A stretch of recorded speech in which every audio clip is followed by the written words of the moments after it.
Di sanalah tempat balasan yang setimpal sesuai dengan perbuatan dan dosa manusia semasa hidupnya.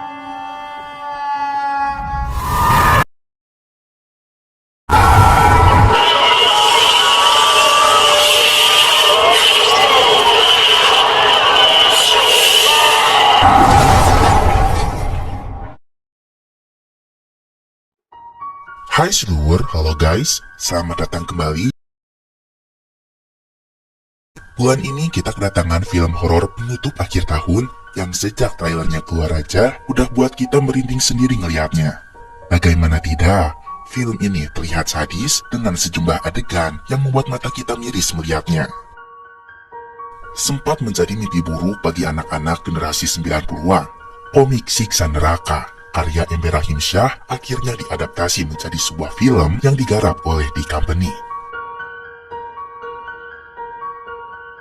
Yang mana disutradarai oleh Anggi Umbara dari naskah skenario yang ditulis oleh Lele Laila.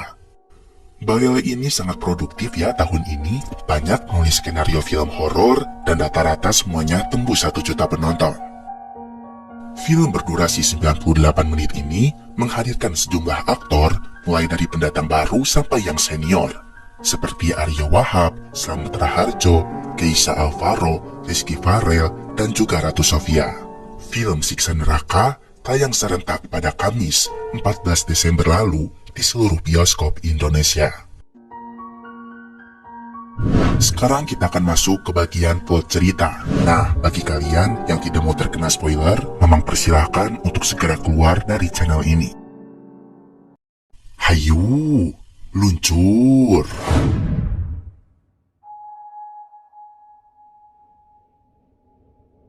Secara garis besar, film Siksa Neraka adalah cerita kesaksian dari seorang perempuan bernama Tias. Tias terlahir dari keluarga ustadz terpandang di kampungnya, yaitu Ustadz Syakir dan ibunya Rika. Tias pun memiliki 2 orang kakak laki-laki, yaitu Bang Soleh dan juga Bang Fajar, serta memiliki 1 adik perempuan bernama Aziza.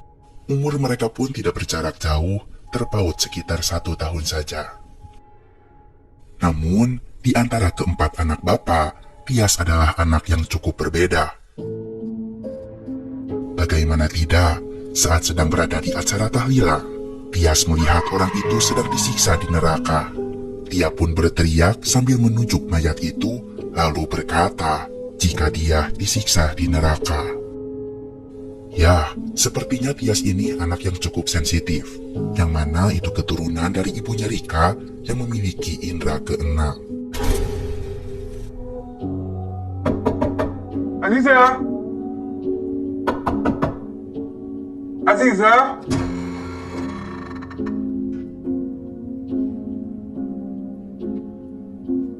Nak?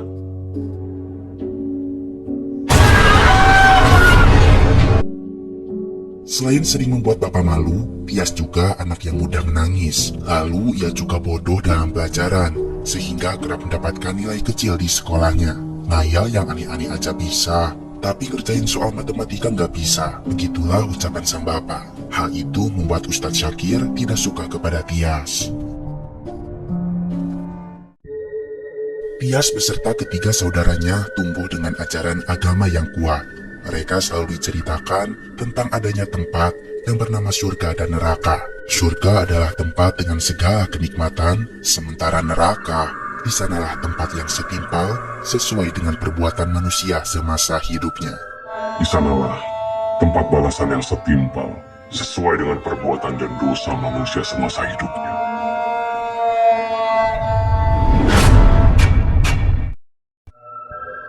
Ustadz Syakir selalu memperingatkan agar anak-anaknya takut kepada neraka. Namun, tak dapat dipungkiri, kesenangan dunia membuat mereka lupa untuk mempersiapkan bekal yang cukup untuk di akhirat kelak. Tua dan muda, umur tidak ada yang tahu.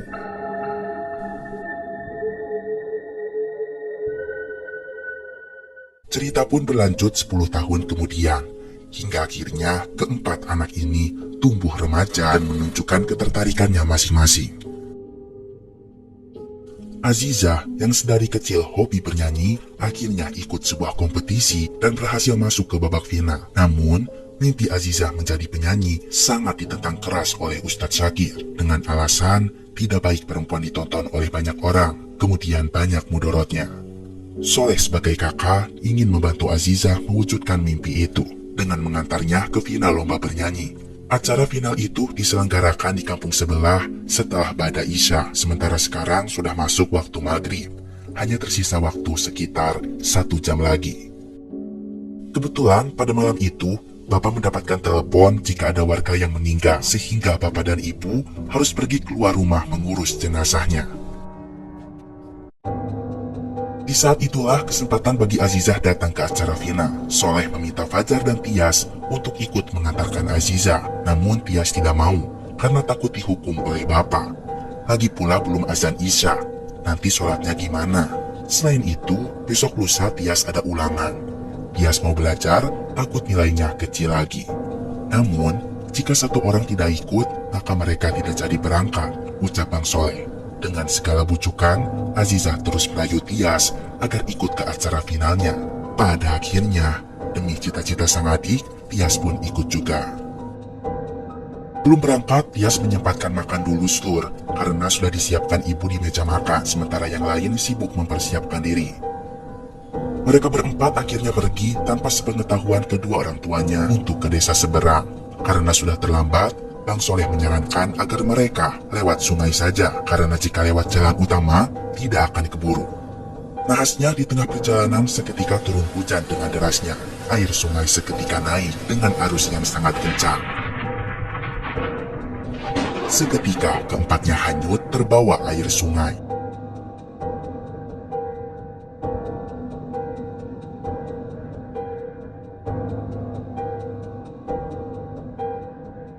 Malangnya, kepala mereka pun terbentur dengan bebatuan besar yang ada di sana.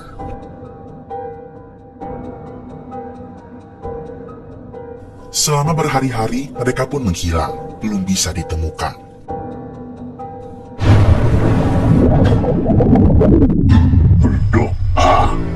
Berdoa pada Allah.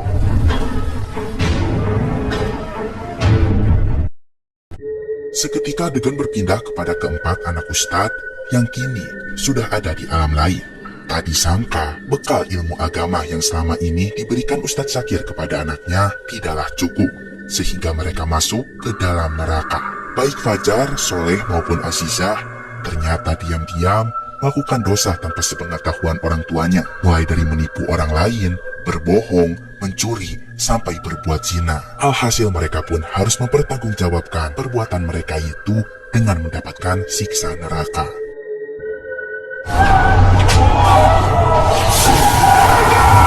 Siksaan mereka pun sangat mengerikan. Lidah mereka dipotong, mata ditusuk, punggung disetrika, dicelupkan ke lahar panas secara berulang kali, tiada henti.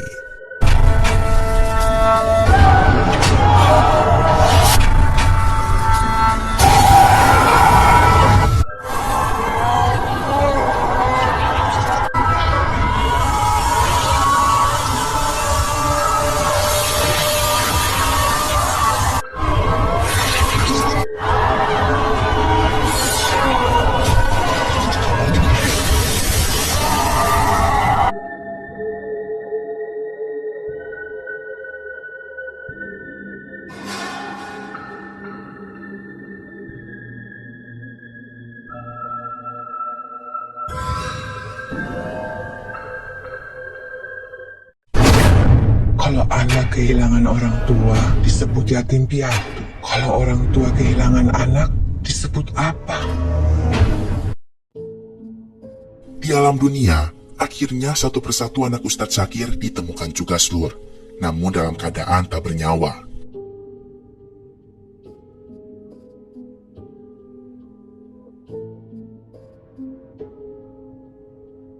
Beruntungnya ada satu anak yang berhasil selamat. Dia adalah Tias. Jika kalian ingat, Tias ini sempat makan dulu kan sebelum berangkat. Mungkin itu salah satu alasan mengapa dia bisa bertahan hidup selama berhari-hari di dalam air sungai. Tias pun segera dilarikan ke rumah sakit. Namun dokter berkata kondisi Tias kritis. Dia sangat lemah dan dia pun di antara hidup dan mati. Dalam mati surinya, Tias pun berjumpa dengan saudara-saudaranya yang tengah disiksa di neraka. Kemudian dengan mata kepalanya sendiri, Tias melihat bahwa saudara-saudaranya itu disiksa oleh dirinya masing-masing dalam wujud yang mengerikan. Mereka adalah dosa-dosa yang dibuat selama di dunia. Sementara Tias dijemput oleh amal ibadahnya sendiri. Tempat Tias bukan di sini. Karena Sur, semasa hidupnya Tias ini adalah anak pasakir yang paling soleha. Ia kerap melakukan perbuatan baik, meskipun ia sering dianggap sebagai anak yang bodoh dan dibenci oleh bapaknya. Tetapi bodoh yang sebenarnya bukanlah bodoh tentang pelajaran, melainkan orang-orang yang memakai otaknya untuk perbuatan tidak benar, itulah orang bodoh yang sebenarnya. Kemudian Tias pun diseret, dibawa keluar oleh amal ibadahnya dari neraka itu.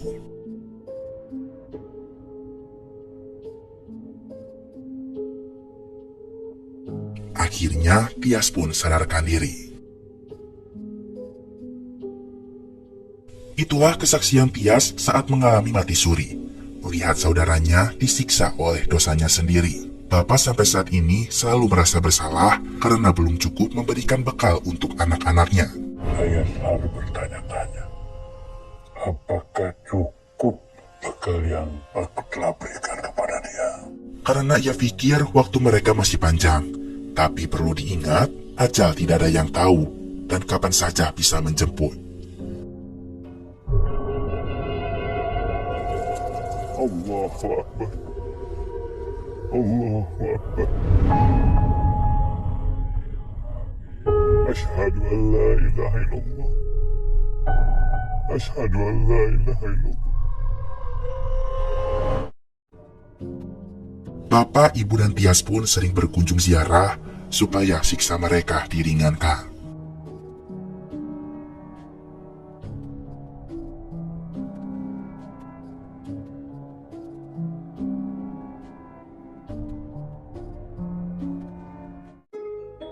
Setahu Mamang Stur, saat mengaji di madrasah dulu, manusia itu baru akan merasakan surga atau neraka setelah hancurnya alam dunia. Mamang kira akan ada adegan kiamat atau hancurnya alam semesta di dalam film ini. Tapi kenyataannya nggak ada. Sesimpel ada tokoh yang mati, dia punya dosa, terus langsung disiksa di neraka. Harusnya kan kalau orangnya berdosa, disiksa dulu di alam barzah atau alam kubur ya Stur. Selain itu, Mamang juga pernah dengar orang akan mulai menerima ganjaran seperti disiksa itu setelah 7 langkah ditinggalkan oleh keluarganya dari tanah kuburan. Tetapi di film ini, mayatnya belum dikubur aja orangnya udah disiksa Stur. Contohnya kayak mayat si Soleh, baru ditemukan di atas sungai, tapi ceritanya si Soleh ini udah disiksa habis-habisan. Ya, pada akhirnya, film Siksa Neraka ini memang mencoba untuk menduplikasi apa yang ada pada komiknya puluhan tahun lalu. Jadi ceritanya gak sedetail itu. Intinya film ini hanya ingin menonjolkan adegan siksa-siksa di neraka saja. Buat yang baca komiknya pasti gak asing lagi dengan visual lidah dipaku, lidah digergaji, punggung disetrika, hingga dijepit kalajengking raksasa.